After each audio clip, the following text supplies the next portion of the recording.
the Parliament on Friday. During his address in Lok Sabha, Naidu explained the measures taken up by the centre to cap airfares, the factors that drive airfare fluctuations, the roadblocks in regulating fares, and the deliberations that have been taking place between the government and airlines on keeping airfares in control. He said that the government had to maintain capacity given the recent delays and given the high demand. Now, Naidu went on to say that the civil aviation sector needs to be deregulated and India's skies must continue to be free and governed by market forces. However, when required in the case of emergency and in the national interest, the government can step in to regulate airfares.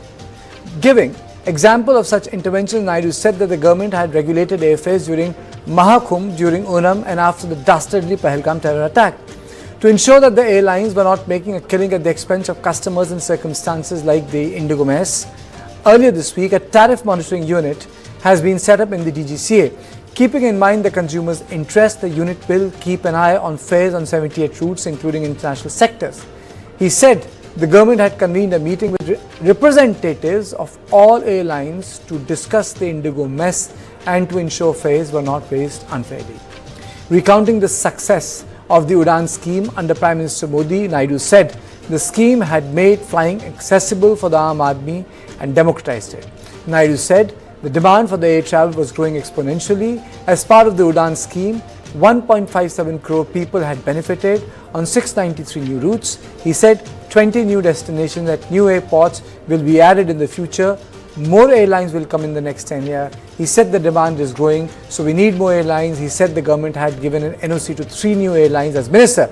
Naidu said that along with the demand for airlines, there is a huge demand for aircrafts in West Asia and Asia Pacific. He said 1,700 aircraft orders were pending with Boeing and Airbus. However, the supply was limited with just a few aircraft manufacturers. In the future, the Modi government is looking at a made in India aircraft, said the minister.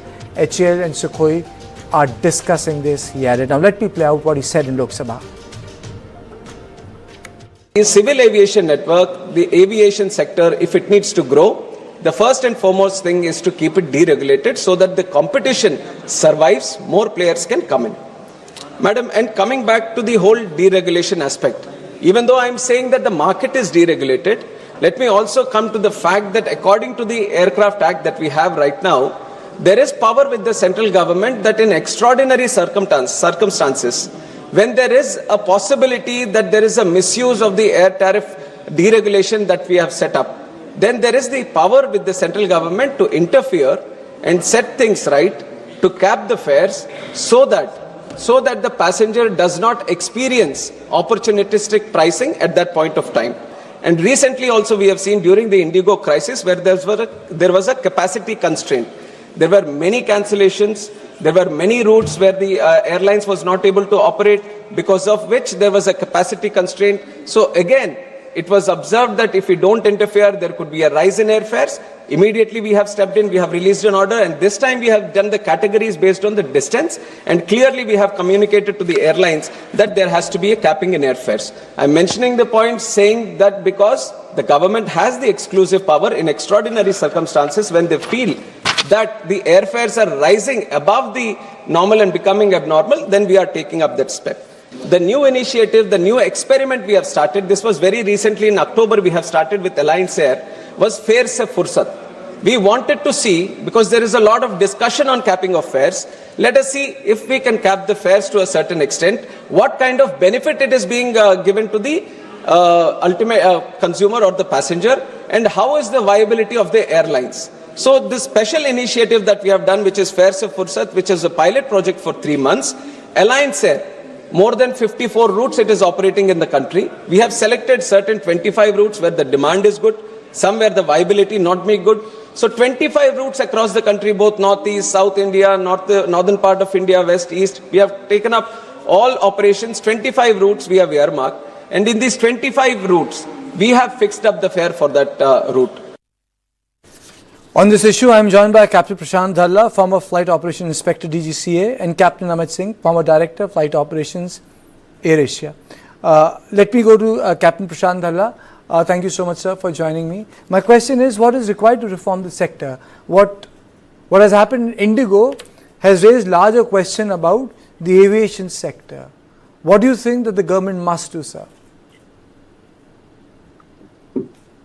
Mr. Sharma, thank you for having me on your channel. While the country has witnessed a major fiasco in terms of the IndiGo operations, and you know the, the public at large is able to understand the functioning of the DGCA, the ministry, and the other relevant bodies. The Honorable Minister today in the Parliament has very categorically mentioned the regulation and the deregulation process of the fare capping. We must understand that India is now the third largest aviation market in the world, and there are new aircrafts coming in every month, and new airlines have a lot of potential to grow and expand. And also the pilot, being a pilot myself, it is my duty to say this on record that it is a process that the pilot community must be together, and we must have major rules and regulations which supports the safety culture within the pilots, and also keeping the major interests of the public at large.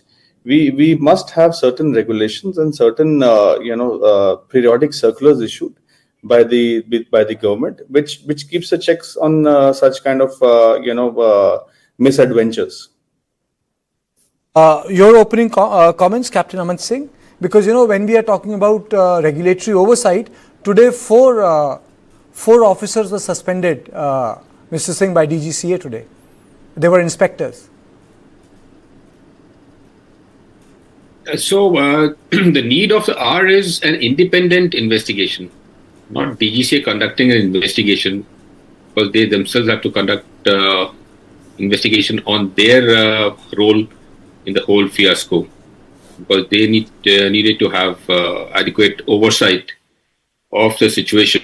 So if we want to truly just to illustrate on the point you made, so where did you think they made the mistake? Just to illustrate on the point you made, where did you think they made the mistake? Well, if you see the timeline which the Honorable Minister has given in 2 interviews in the last few days, he has very categorically said that on 1st of November, the second phase of FTTL was implemented by IndiGo. There were cancellations, and the later half of November, things were stable. Then on 1st December, there was a meeting between DGCA, Ministry and IndiGo. So if things were stable, what was the need for a ministry meeting? Ministry is here for policy making. If they wanted clarifications, clarification could have been sought from DGCA. But obviously, there was something more than clarification. So DGCA and the ministry was in the know of something which was not right, or IndiGo had expressed that they will not be able to operate flight. There will be more cancellations. So I guess the DGCA should have stepped in and increased oversight over IndiGo, which was not done at that time.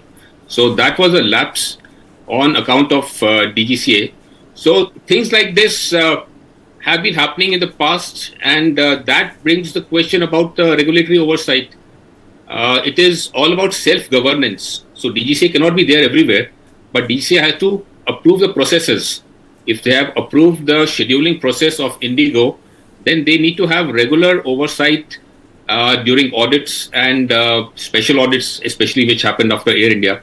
So all these issues are known to people.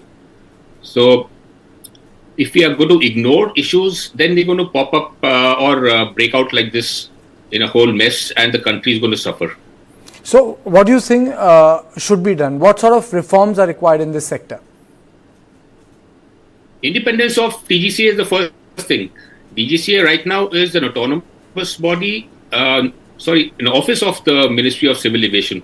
So the appointments come from the ministry, the finance comes from the ministry, a civil aviation authority which is totally independent and answerable to a parliamentary panel or some other body higher up needs to be installed as soon as possible. But DGCA cannot be independent of the government, sir. If it has to be, technically speaking, when we say independent, they'll have to be somewhere aligned to the government because their money is coming from there.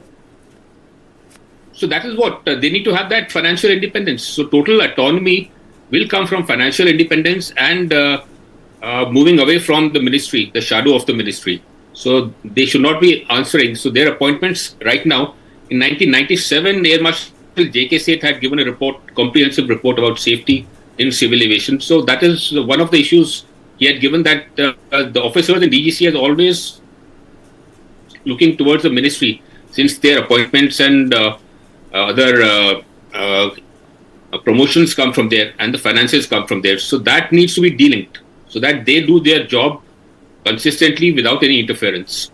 Okay.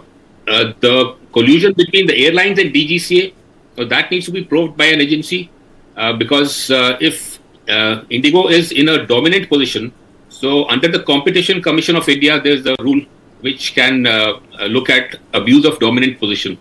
So IndiGo had 65% of the share, and knowing very well that they could not handle the schedule, they continued to sell tickets and get people to the airports. That is abuse of dominant position, and the fine there could be about 10% of their turnover, about 5,000 to 6,000 crores. That is the extent. DGCA can fine them only 1 crore, or rather take away the position of accountability from the CEO. So they could appoint another person as the CEO. So that is the maximum DGCA can do, or the government can do. But there are other agencies which need to look into it from the corporate part of view. Okay, so Captain Prashant Dhalla, the other question which I have is that, well, there are a number of issues in which the DGCA can intervene, but there is also one issue which is right there in front of everyone, that this sector has turned into a monopoly. You know, any good economic sector should not have a monopoly. It's a point well taken, Kartikeya, but please understand, IndiGo for the last 20 years has created a good aviation infrastructure, an ecosystem within this country. It has from one aircraft reached to a limit of 400 aircrafts and growing at a very rampant pace. Coming to the point mentioned by my senior colleague, Captain Amit Singh, in terms of, having the right the pilot strength and having the right processes, the right softwares, I primarily think that they have just faltered on the implementation of this particular, essence in that particular software of roster planning. The ratio which this airline had kept was 1:15. That for every one aircraft you must have a 15 number of pilots. Now, for an aircraft which is approximately 400 aircrafts plus, you are supposed to have 6,000 pilots. According to my limited knowledge, I think this airline had less number of pilots. One. Secondly, the roster management software was not designed in such a way that this particular amendment of the car and the elements of the car was not inculcated to make it more effective. And it is not a humanware which is running this airline. It is a software which is running this airline, the management, the roster planning. It is all a software exercise. So like Captain Singh had mentioned, the oversight process, yes, the government would look into this particular aspect to avoid such kind of misadventures again by certain airline. And to address the monopoly issue, there are NOCs issued periodically. Captain, do you think it's as innocent as a roster failure? I mean to say, this was a serious issue. I think the entire board would have been cognizant of it.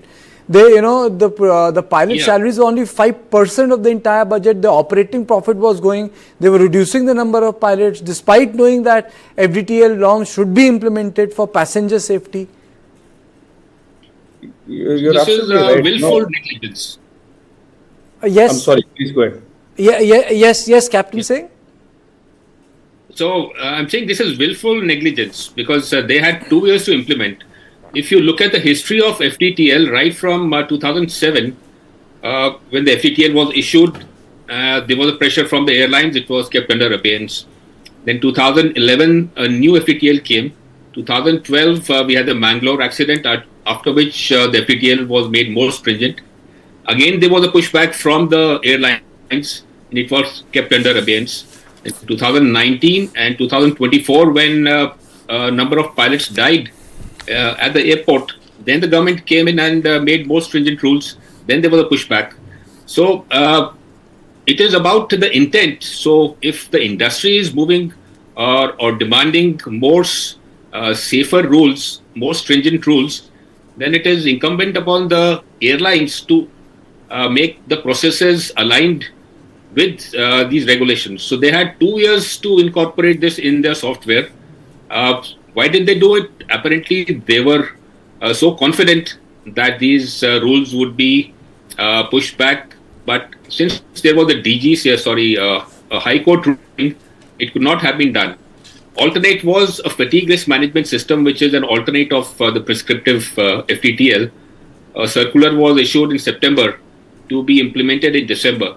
So that is what maybe IndiGo was pushing for that. But that was through a wrong route. A circular cannot implement a regulation. Absolutely. It has to be a car. So they were trying everything in the book to not comply with so that they need not comply with the regulation and keep the workforce at a lowest level possible.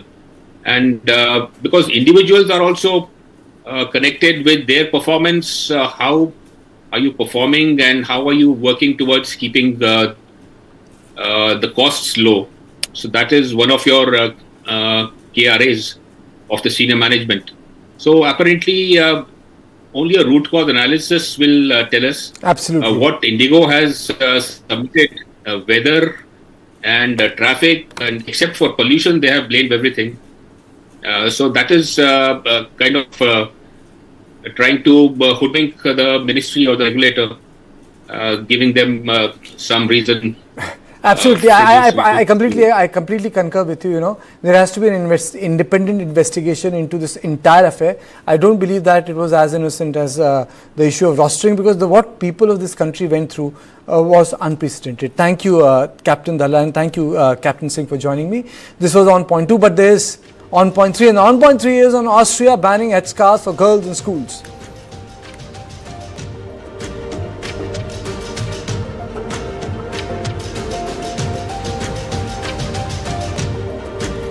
Austrian lawmakers have voted by a large majority in favor of a law banning headscarves in school for girls under 14, a move rights group and experts say is discriminatory and could deepen societal divisions.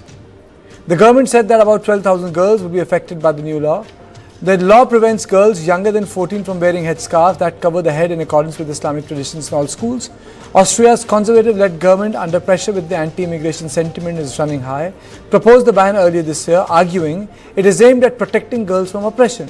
In 2019, the country introduced a ban on the headscarves in primary schools, but the Constitutional Court struck it down.